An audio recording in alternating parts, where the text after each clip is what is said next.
Hello and welcome to PA Academy. So this is example 5 under mesh analysis. So we've looked at 4 different examples and an introduction to what mesh analysis is all about.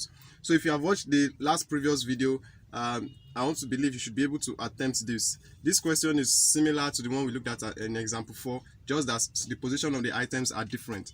Now in this circuit, this is the question. It says find the value of V1 if the current through 1 ohm resistor is equals to 0. So we are looking for the value of V1 and we're told that if the current that is passing through this particular resistor 1 ohm is equals to 0. So like I said, if you watch the previous part, I want you to pause this video and try to attempt it just to test your understanding or your knowledge under mesh analysis with what we've done so far. And let me know if you're able to get it at the end of this video. Let me know if you're able to arrive at the correct answer or in the comment section. And if you get stuck anywhere, do let me know where you get stuck. Alright, so let's go ahead with this mesh analysis example 5. So the first thing I will always want us to do is to identify the nodes. So let's identify the nodes. So this is a node here. So let's call this A, B, let's call this node C, let's call this node D. So let's call this points E, F, G, and then H.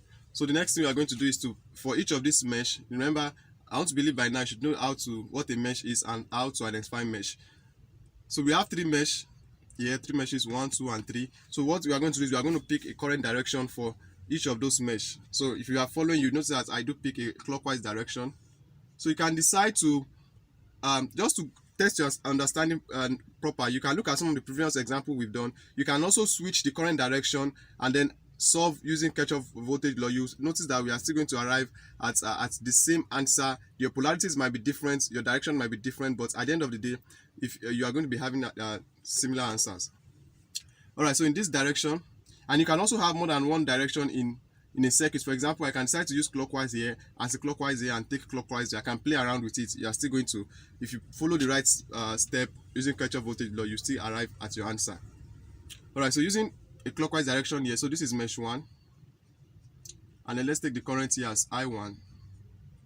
So for mesh 2, let's take the current here as I2, and then this is mesh 3, let's take it as I3. So let me indicate here as mesh 3. So this is mesh 2. There's no space, but just know that this is mesh 2. So the next thing for us to do is to the polarities. So for the voltage source, the longer side positive, shorter side negative. This is positive, negative. So now let's add polarities to the resistors. So for the mesh 1, for this 10 ohm resistor, this is going to be plus, minus. In this direction, this is going to be plus, minus, and that is it for mesh 1. So let's go to the mesh 2. For this 5 ohm resistor, in the direction of current I2, this is going to be plus, minus. This is going to be plus, minus, plus, minus. So that is it here. For mesh 3, it's going to be plus, minus, and then that is it.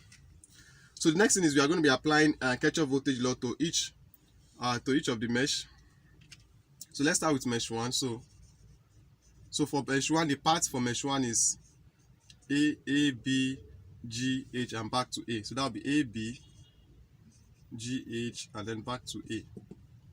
So I'll just indicate it so that you don't get confused with what you are working with. All right, so now let's start applying Kirchhoff voltage law. Now before we start that, like I said, this question is similar to the one we looked at previously. He said we are looking for this V, and we are told that the current that is through the 1 ohm resistor, look at this, is the 1 ohm resistor, is 0. Now with this, that means if you look at this 1 ohm resistor, the current that is flowing through it is I3. Only I3 is flowing, unlike here where we have I3 and I2 that is flowing through here. But here it is only I3, and we are told that the current that is flowing through this 1 ohm resistor is 0. That means our I3 is equals to what? 0 amperes. So that's what it means. So with that, we've been able to get the value of I3. So in solving now, when we are solving, anywhere we come across I3, we just replace it with 0. So if you're able to do that, you'll be fine. So now let's continue. So from mesh 1, starting from point A. Now for this 10 ohm resistor, from positive to negative, that is going to be minus 10 multiplied by I1, 10 I1. So let's continue. Positive to negative, 5 ohm resistor, that will be minus 5, and then current I1. So we also have from positive to negative due to I2, from negative to positive rather, that will be plus 5 I2 So G to H, nothing here. From H to A, we have a voltage source, which is V1. From negative to positive, that will be plus V1, then equals to 0. So now let's simplify this. We have minus 10I1 and minus 5I1. That is going to give us minus 15I1 plus 5I2. And then, so let's bring this V1, let's bring to the other side of the equals to sign. So that's going to be equals to minus V1. So what we are having here, this is our equation 1.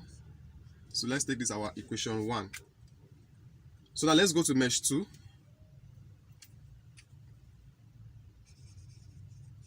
So for mesh 2, now the path for mesh 2 is what? That's B, C, F, G, and back to B.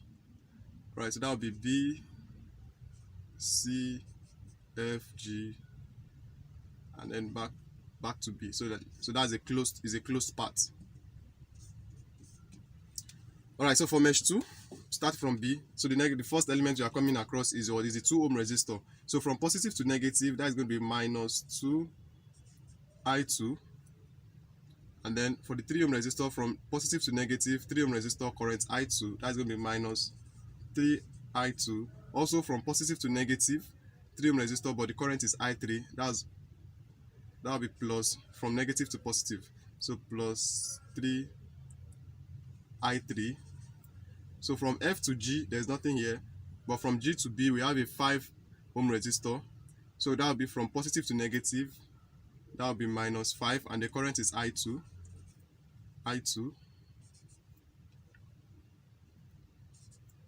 Also, we have negative to positive, that will be plus 5, and then the current is I1, so equals to 0. So now let's simplify this.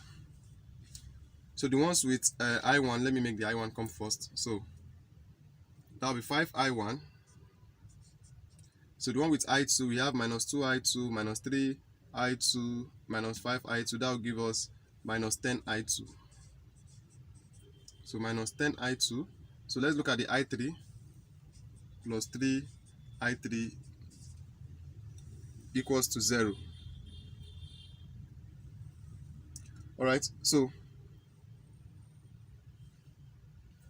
now don't forget, we already know that our I3 is 0. Our I3 is 0, so we are going to substitute it here. So we are going to be having 5I1 minus 10. So let me be sure you are seeing it. Okay. So minus 10I2 plus 3 into bracket 0 equals to 0.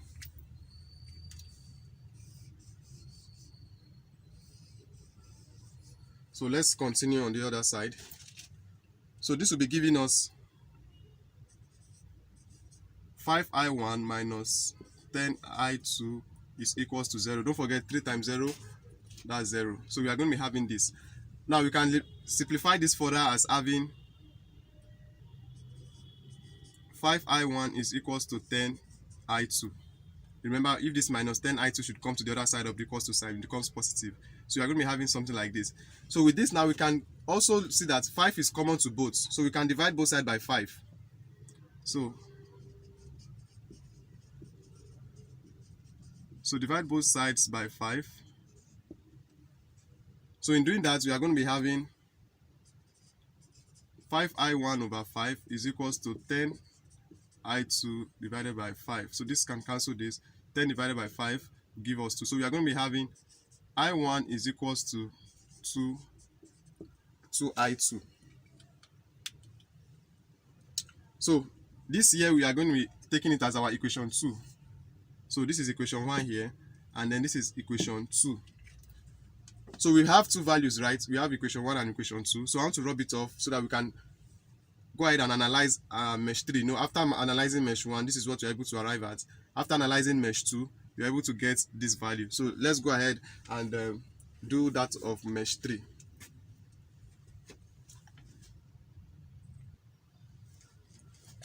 Alright, so I've indicated the equation 1 and equation 2. So now let's go ahead and analyze mesh 3. So one thing is this, that at the end of solving each of this mesh, in any question, you'll be able to get the value that you're actually looking for. Alright, so let's continue. So for mesh 3, we are having the part is C, D, E, F, and back to C. So that's the part. So now let's apply KVL, Kirchhoff voltage law. From C, the first element you're having is this 1 ohm resistor. So that's going to be from positive to negative, that's going to be minus 1 multiplied by I3. So that's minus I3. So between D and E, we're having a voltage source, positive to negative, that's going to be minus 10. Remember the voltage, we are not going to multiply by I3 because this is already in voltage. So from E to F, there's nothing here, but from F to C, we are having a 3 ohm resistor. So for this 3 ohm, from positive to negative and current I3, that's going to be minus 3 I3. Also from negative to positive with current I2, we are going to be having plus 3 I2 and then equals to 0. So now let's simplify this. So let me start with the, let me make the I2 should come first. So that will be plus 3 I2. So you can just write it without the plus. So that will be 3 I2. Then we have minus I3 and minus 3 I3. That's going to be minus 4 I3. So this 10, if you take it to the other side of the equals to sign, this minus 10 rather, this is minus 10, it will be giving us equals to 10. Now don't forget, I3 is equals to 0, so let's substitute that here. So you are going to be having 3 into brackets. Okay, sorry, we are going to be having, okay, 3 into, yeah. Okay, sorry, this is I2, this is I2. So this is going to be 3, so 3 I2 minus 4 into bracket, our I3 is 0. Is equals to 10. Alright, so if you are finding value in this video, please give it a thumbs up, click on that like button if you are really finding value in it. Alright, so now if you are to write this now, since this is already 0, so 4 times 0 is 0, so we are going to be having 3I2 is equals to 10. And with that, so if you divide both sides by 3,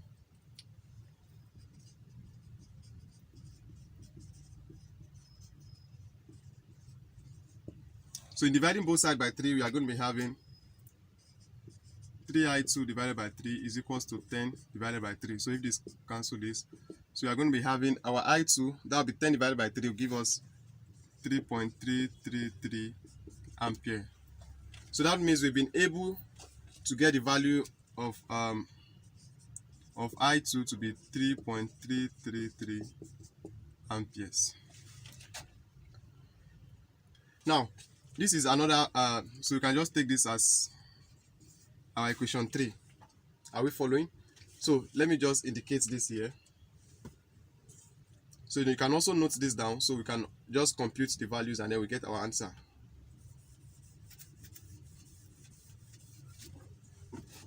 So that means our I2 is 3.333 amperes. Alright, now let's go back to equation 1. Now we already know that our I1 is 2I2 and we know our I2 is 3.333, and we can now use this value to get our value for V1. Remember, this is what we're actually looking for, V1. Alright, so let me also rub this off. Alright, so let me bring back V1.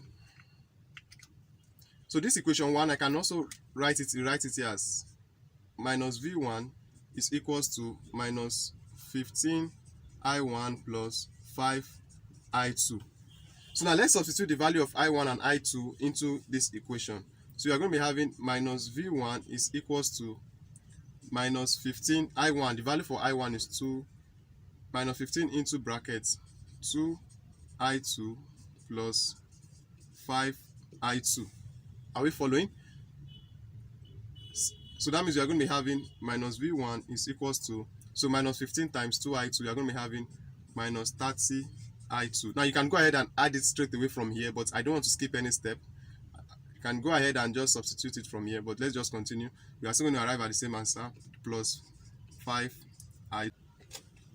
So we are having minus V1 is equals to minus 30 I2 plus 5 I2. You can see we're having I2 and I2. So that will give us minus V1. This is V. Minus V1 is equal to, so this is minus 30 I2 plus 5 I2. That will give us minus 25 I2. Minus 25 I2. Now you can go ahead and multiply both sides by minus 1 so that you can just cancel out this minus sign. So that will be V1 is equals to 25 I2. Remember, we already know the value of I2 to be 3.33 amperes. So that means our V1 is equals to 25 times I2, which is 3.33 amperes. Therefore, our V1 is, so once you multiply 25 by 3.33 amperes, so we're having 3 amperes. So what you are going to be getting is 83.325 volts. Don't forget your unit. So with this now, we've been able to get the value of V1. So this is the value of V1 when the current that is passing through this 1 ohm resistor is 0 amperes. So before we go to the next video, which is under super mesh, if you have any question with this, if you are confused anywhere or you have any doubts, just leave them in the comment section. And if you find value in this, please give it a thumbs up. And if you are yet to subscribe to the channel PA Academy, please do so. It's absolutely free to subscribe. So go ahead and click on that subscribe button. So I believe with all the examples we've looked at under mesh analysis, you've have full understanding on how to solve questions under mesh analysis. Just understand the steps and I believe you'll be fine. So with that now, I'll see you all in the next video under super mesh. And before I go, also check out our website paacademy.co, paacademy.cu. So thank you very much and bye for now.